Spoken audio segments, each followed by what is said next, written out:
Hello दोस्तों, कैसे हो सब। आज का जो लीड कोड पे क्वेश्चन है वो है डोमिनो एंड ट्रोमिनो टाइलिंग।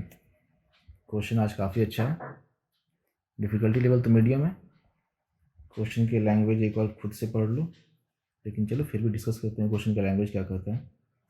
क्वेश्चन में दो तरीके के टाइल गिवन है डोमिनो एंड ट्रोमिनो, ठीक है। और हमें एन इंटीजर गिवन है और एक बोर्ड है जिसका डायमेंशन 2 × n है।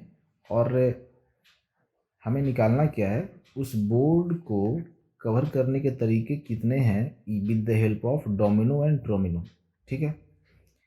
जैसे टेस्ट केस की बात करें तो ये देखो, यहाँ पे n = 3 है। दैट मीन्स तुम्हारे पास जो बोर्ड है उसका डायमेंशन 2 × 3 है और तुम्हें with the help of domino and tromino इसे टाइल करना है। तो अगर डोमिनोज की हेल्प से अगर तुम टाइल करोगे तो टोटल पॉसिबल वेज हो जाएंगे 3, 1 2 3।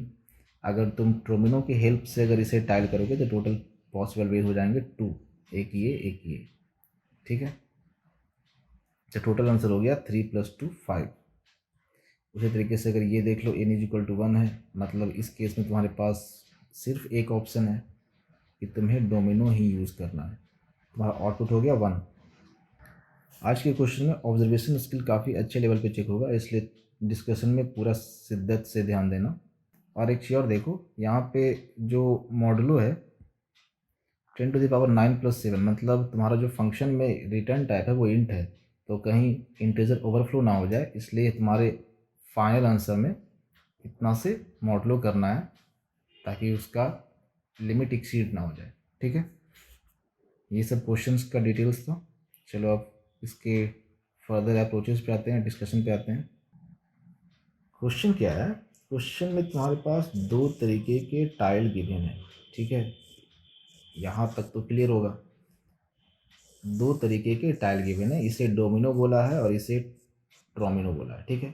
डोमिनो के टोटल नंबर ऑफ ओरिएंटेशन या तो ऐसे हो सकते हैं या तो ऐसे हो सकते हैं, और ट्रोमिनो के टोटल नंबर ऑफ ओरिएंटेशन एक तो यही हो गया जैसा फिगर बना हुआ है, दूसरा ओरिएंटेशन हो गया इसका इस तरीके से, तीसरा ओरिएंटेशन हो गया इसका इस तरीके से, और चौथा ओरिएंटेशन हो गया इसका इस तरीके से, ठीक है। 4 ओरिएंटेशन ट्रोमिनो के पॉसिबल है और 2 ओरिएंटेशन डोमिनो के पॉसिबल है, और with the help of this orientation of this domino and tromino you will have to cover this tile which dimension is equal to 2 × n, ठीक है। अब देखो फर्दर, अब लेट से हमारे पास जो बोर्ड है वो है हमारे पास 2 × n साइज का, ठीक है, और n = 3 है। तो n = 3 है, तो यहाँ तुम ट्रोमिनो को यूज़ करके कवर कर सकते हो, एक ये और दूसरा ट्रोमिनो इस ओरिएंटेशन में लगा करके। n = 3 के लिए ये एक पॉसिबल ओरिएंटेशन है, ठीक है। उसी तरीके से इस साइड से अगर रोटेट कर दो तो इसका दूसरा फॉर्म मिल जाएगा, एक ये हो गया और ऐसे एक ये। तो दो तरीके से ट्रोमिनो से भी कवर किया जा सकता है, n = 3 रहा तो। उसी तरीके से n = 4 को देख लो। यहाँ पे ये ध्यान देना कि अगर n ऑड है तो हमने जो ट्रोमिनो को लगाया है वो अपोजिट डायरेक्शन में है, ठीक है।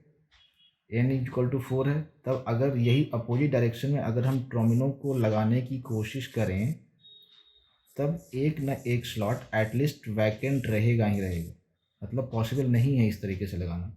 मतलब ट्रोमिनो ओवरलैप करने चाहिए ऑड के केस में, तो ओवरलैप तब करेंगे जब तुम इन्हें अपोजिट डायरेक्शन में लगाओगे, और इवन के केस में ट्रोमिनो ओवरलैप नहीं करने चाहिए।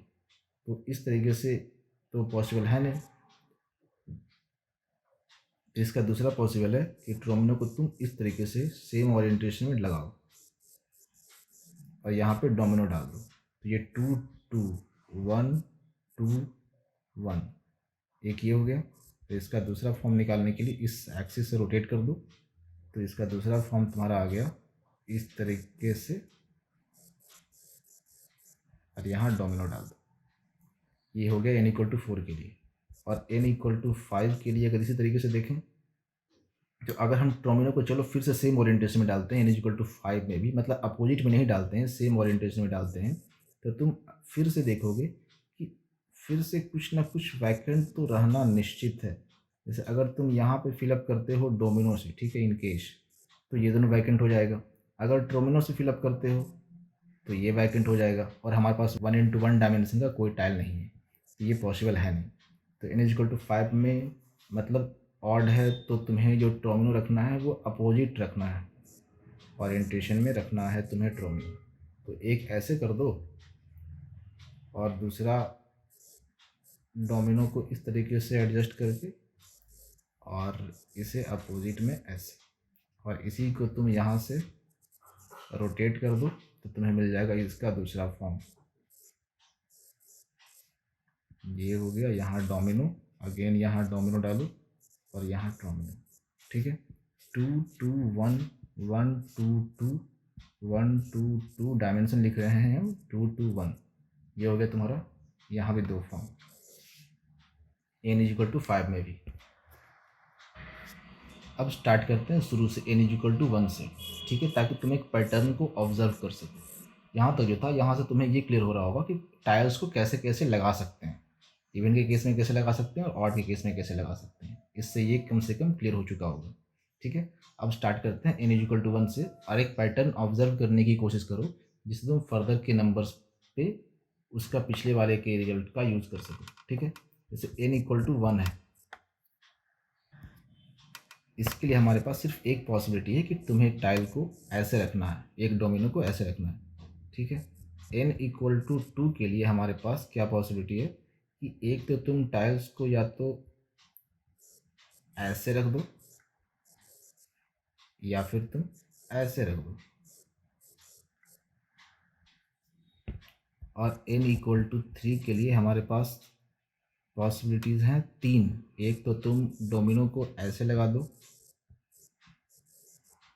या फिर अगर इस पैटर्न का यूज़ करें तो तुम एक डोमिनो को लगा दो और दो डोमिनो को इस तरीके से लगा दो, या फिर अगर इसी को इस तरीके से कर दो और ये इस तरीके से कर दो, ठीक है।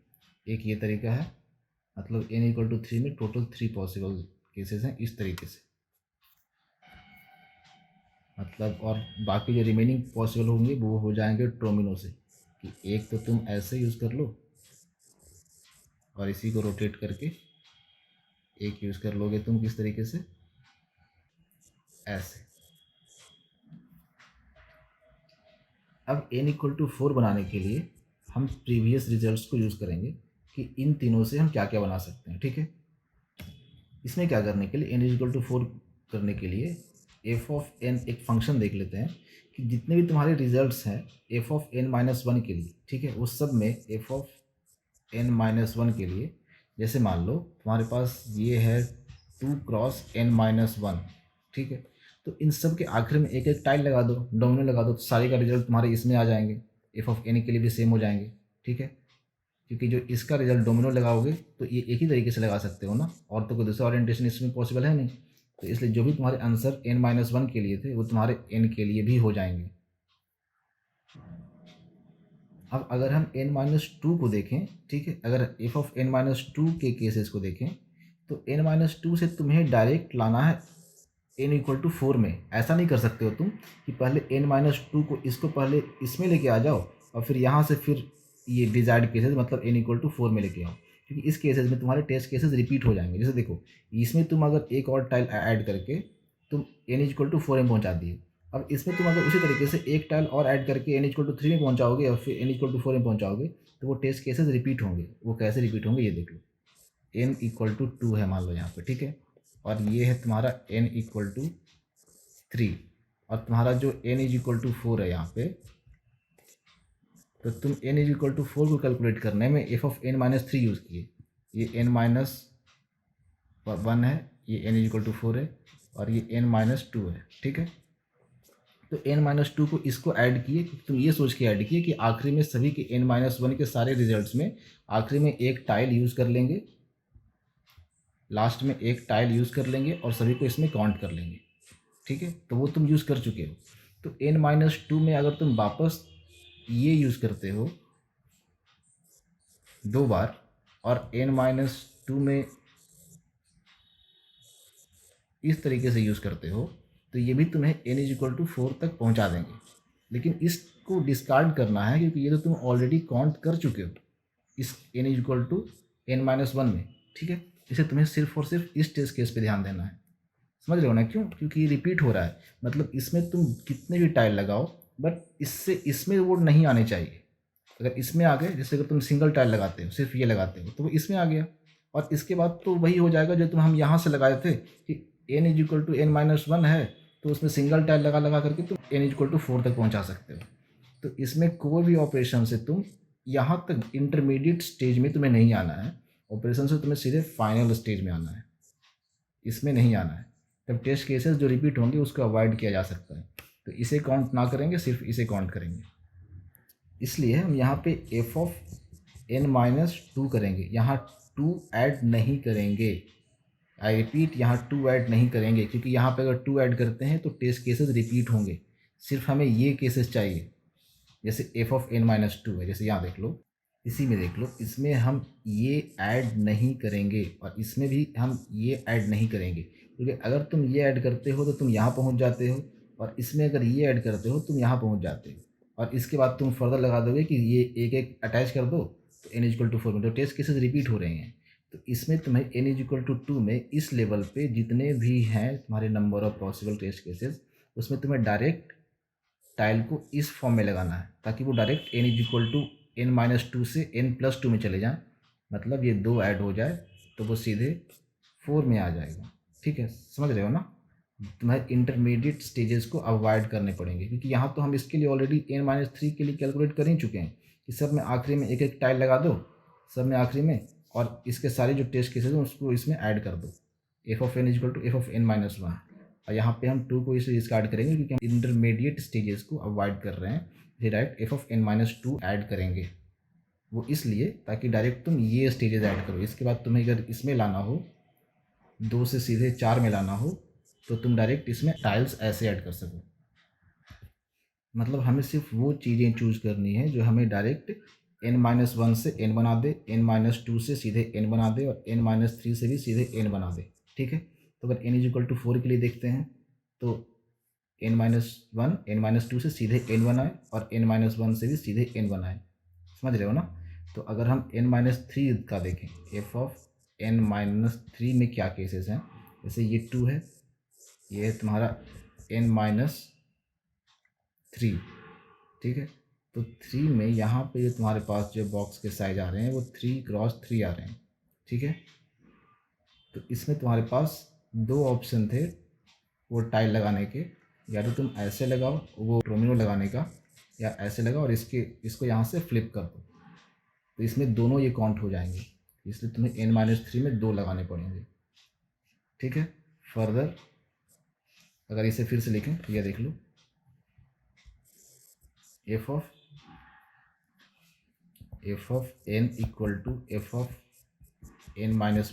डायरेक्ट आखिरी में सभी के ये सिंगल टाइल अटैच कर देंगे, प्लस f(n-2), मतलब ये n जो n-2 के टाइल हैं जिसमें सभी में हम सीधे ये अटैच करेंगे, ये नहीं। ठीक है, और अगर f(n-3) देखें तो यहाँ पे हमें डायरेक्ट n तक पहुँचाने के 2 रास्ते थे, एक इस तरीके से और एक इसको फ्लिप कर दो, वो दोनों काउंट करेंगे। तो यहाँ से यहाँ तक पहुँचाने के 2 तरीके थे, प्लस उसी तरीके से फर्दर देखें f(n-4) को, तो n-4 का ध्यान होगा तो उसमें भी देख लो, हम उस वहाँ भी 2 ओरिएंटेशन लगाए थे, एक ये ओरिएंटेशन था, एक ये, और इसी को यहाँ से फ्लिप करके, यानी यहाँ भी 2 ओरिएंटेशन पॉसिबल थे। मतलब इस केस में तुम्हारा टाइल इस तरीके से है, यहाँ तुम्हारा n-4 है और ये तुम्हारा 4x4 है। तो यहाँ पे तुम्हारे 2 फॉर्म है ना, एक ऐसे कर दो और एक इसको रोटेट कर दो, इसलिए 2, और फर्दर इसी तरीके से सो ऑन हमें करना पड़ेगा, f(0) तक जाना पड़ेगा। ये तुम्हारा इक्वेशन बन गया।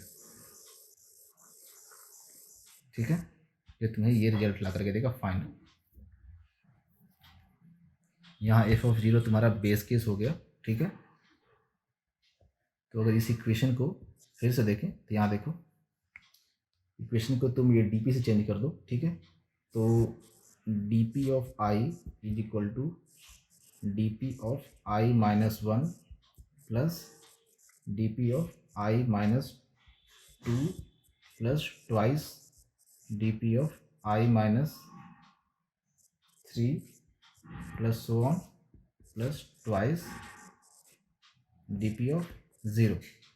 और अगर इसके जस्ट आई माइनस वन के लिए देखें तो D P of I minus two plus D P of I minus three plus twice D P of I minus four plus so on plus twice D P of zero. और ये दोनों को solve करोगे, यहाँ देखो अगर हम यहाँ पे D P of I minus D P of I minus one करें, मतलब इस इक्वेशन को इसमें से सब्ट्रैक्ट कर दोगे तो तुम्हारे पास क्या आएंगे, तो हमारे पास तब आ जाएंगे, इनसे ये कट जाएगा और ये सब्ट्रैक्ट हो जाएगा इसमें से, तब तुम्हारे पास बच जाएंगे D P of I minus one plus D P of I minus three, और ये फर्दर के नंबर से कट जाएगा सारे के सारे, ठीक है। फिर यहाँ से निकालोगे तुम D P of I is equal to twice D P of I minus one plus D P of I minus three. Implementation of above approach देखो, पहले हम इसमें एक डी पी नाम का वेक्टर बनाते हैं n+1 साइज का, और वेक्टर को जीरो से इनिशियलाइज कर दिए। ये मॉड अकॉर्डिंग टू क्वेश्चन था कि आंसर को इससे मॉड करना है ताकि इंटीजर ओवरफ्लो ना आए। D P of zero zero return किए, वो ज़ीरो इसलिए क्योंकि अगर विड्थ ही नहीं है, हाइट तो ये दो फिक्स था, अगर ये विड्थ ही नहीं है तो आंसर तुम्हारा ज़ीरो ही होगा ना। और वन इसलिए क्योंकि ये दो है और ये वन है, तो इसमें तो सिर्फ एक ओरिएंटेशन पॉसिबल है, इसलिए यहाँ वन रिटर्न किए। और यहाँ अगर दो है तो तुम्हें ये फॉर्म है, तो इसे तुम्हें दो से इनिशियलाइज करना पड़ा। यहाँ डी पी ऑफ थ्री को फाइव से इनिशियलाइज करना पड़ा, काउंट कर लेना, थ्री आया था इससे डोमिनो से और दो आया था ट्रोमिनो से, तो थ्री प्लस टू फाइव। और यहाँ फॉर लूप में हम ये यूज़ कर लिए D P of I equal to twice D P of I minus one plus D P of I minus three. वही इक्वेशन हम डिराइव किए थे आखिर में, वही सेम इक्वेशन है, बस आखिर में ये मॉड यूज़ करना है ताकि इंटीजर ओवरफ्लो ना हो जाए, और आखिरी में आंसर को भी इससे रिटर्न कर देना है। लेकिन यहाँ पे तुम्हारा टास्क ये है कि तुम्हें ये बताना है कि ये कोड लीड कोड पर जब सबमिट करते हैं तो ये काम क्यों नहीं करता। एक मिस्टेक है इस कोड में जो तुम्हें खुद से ऑब्जर्व करना है, और नेक्स्ट की वीडियो में, मतलब कल की वीडियो में हम बताएंगे वो मिस्टेक क्या था, या फिर अगर किसी को पता चल जाता है कि वो मिस्टेक क्या है तो वो कमेंट सेक्शन में ज़रूर डिस्क्राइब करे, कमेंट सेक्शन में ज़रूर डिस्क्राइब करें कि वो मिस्टेक क्या है, ठीक है। ये कोड तुम्हारा सबमिट नहीं होगा, लीड कोड सबमिट होगा तुम्हारा ये कोड, इसमें बस ये लाइन और ये लाइन एक्स्ट्रा एडेड है, बाकी सब कुछ सेम है, और ये तुम्हारा सक्सेसफुली सबमिट हो जाएगा लीड कोड पे। मेरे ख्याल से ये एक बेस्ट अप्रोच है क्योंकि इसमें हम एक ही वेक्टर यूज़ कर रहे हैं। एक और सॉल्यूशन है इसका जिसमें दो वेक्टर यूज़ करते हैं लोग, लेकिन ये मेरे ख्याल से बेस्ट सॉल्यूशन होगा क्योंकि एक ही वेक्टर में हमने इस प्रॉब्लम को आंसर तक पहुँचा दिया है, और ये इक्वेशन तो वही है सेम एग्जैक्ट। चलो कमेंट सेक्शन में ये ज़रूर बताना कि पिछला वाला जो कोड था वो क्यों नहीं सबमिट हो रहा था, और ये कोड तुम्हारा बिना किसी एरर का सबमिट हो जाएगा। चलो थैंक यू, गुड लक।